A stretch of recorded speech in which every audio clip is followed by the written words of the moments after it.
இந்த போரில் நிச்சயமாக 100% நம்ம சொல்ல முடியும், இந்த போர் நிச்சயமாக அமெரிக்காவுக்கும் இஸ்ரேலுடைய ஆதிக்கத்திற்கும் நிச்சயமா முடிவு முற்றுப்புள்ளியா இருக்கும். சரி, இப்ப அதே மாதிரி ஆயத்துல்லா கொமேனி வந்து சொல்லியிருக்காரு, சுப்ரீம் தலைவர் என்ன சொல்லியிருக்காரு அப்படின்னா, இப்போ வந்து வெறும் ட்ரையல்ல ஒரு 750 கிலோ இதை வச்சுதான் பண்ணிருக்கோம். அடுத்து இன்னும் இந்த போரினுடைய அடுத்த கட்ட ஒரு மூவ் ஆன் ஆகி போகுது அப்படின்னா அந்த 750ங்கிறது 1500 ஆகும், 3000 ஆகும்னு சொல்லிட்டு பகிரங்கமா ஒரு எச்சரிக்கை விடுத்திருக்காரு எதிரிகளுக்கு. அப்போ அதனுடைய தாக்குதல் வர்றதுக்கான வாய்ப்புகள் இருக்கா, எதிர்பார்க்கலாமா? அதான் ஈரானை பொறுத்த வரைக்கும் என்னன்னா, இப்போ அவங்க அந்த இந்த சண்டையை நடத்துவதற்கு ஈரான் விரும்பலை, இதுதான் உண்மை. அதனால தான் அவங்க வந்து ரொம்ப லிமிட்டட் அட்டாக் தான் நடத்துகிறாங்க. இப்போ நேற்று இரவுலாம் பார்த்தீங்கன்னா வந்து மொத்தத்துக்கு 7-8 ஏவுகணையில் தான் வீசியிருந்தாங்க நேற்று நைட்டு. இன்றைக்கு காலையில் வியாழக்கிழமை காலையில் பார்த்தீங்கன்னா மொத்தத்துக்கு 20 ஏவுகணையில் தான் வீசியிருக்கிறாங்க. 20 ஏவுகணையில் 7 ஏவுகணைகள் சரியாக வந்து அடிச்சிருக்கு. அப்போ கிட்டத்தட்ட 2000 ஏவுகணைக்கு மேலே அவங்க வச்சிருக்கிறாங்க. தொடர்ந்து ப்ரொடக்ஷன் அங்கே நடந்துட்டு இருக்கு.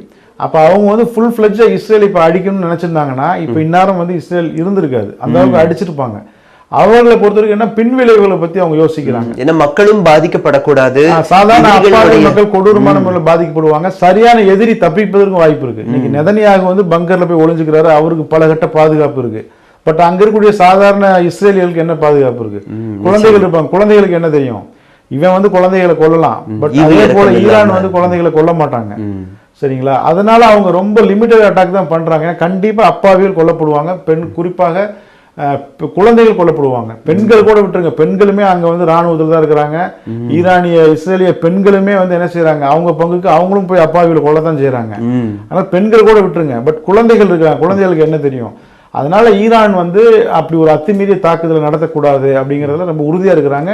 அணு ஆயுத விஷயத்துல ஈரான் அதான் சொல்றாங்க, பேரழிவை ஏற்படுத்தக்கூடிய ஆயுதங்கள் ஹராம், எங்களுக்கு நாங்க வந்து மார்க்கம் அதை தடை செய்திருக்கிறதுனால நாங்க அதை அணு ஆயுதத்தை நாங்க தயாரிக்க மாட்டோம், நாங்க வந்து மின்சார தேவைக்கு தான் உற்பத்தி செய்யறோங்கிறத தொடர்ந்து ஈரான் சொல்லிட்டு வராங்க. அப்படி இருக்கிறதுனால தான் அவங்க வந்து தொடர்ந்து லிமிடெட் அட்டாக் தான் நடத்துறாங்க. பட் இது என்ன ஆகும் அப்படின்னு சொன்னா நிச்சயமாக இஸ்ரேல் வந்து இதை வந்து ஸ்டாப் பண்ண மாட்டாங்க. ஏன்னா பெஞ்சமின் நெதன்யாவுக்கு வந்து தொடர்ந்து பல பிரச்சனைகள்.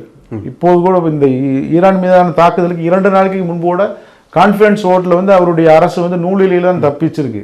இப்போ பல பிரச்சனைகள் அவருக்கு. அதனால அந்த தனி நபர் வந்து என்ன செய்ய மாட்டார்னா நிச்சயமாக இந்த போரை நிறுத்த மாட்டார். இப்போ இது அதனால என்ன ஆகும்னா தொடர்ந்து அவங்க ஈரானை தாக்குவாங்க. ஈரான் வந்து கடுமையான பதிலடியை தொடர்ந்து ஸ்டெப் பை ஸ்டெப்பாக இன்னும் அதிகரிக்க போறாங்க. அது நீங்கள் சொன்னது மாதிரி அடுத்து வந்து 1.5 டன் கொண்ட ஒரு பெரிய இது வந்து வச்சிருக்கிறாங்க ஏவுகணை. அடுத்து அதை நிலைநிறுத்திட்டாங்க. இனி இஸ்ரேல் வந்து இப்போ ரியாக்ஷன் பண்ணிச்சுன்னா அடுத்து அதை தான் வந்து ஏவுவாங்க.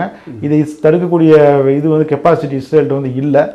அதனால வந்து என்னன்னா இப்போ வந்து இது வந்து இஸ்ரேல் கையில் தான் இருக்கு. அவங்க சரணடைஞ்சிட்டாங்க அப்படின்னா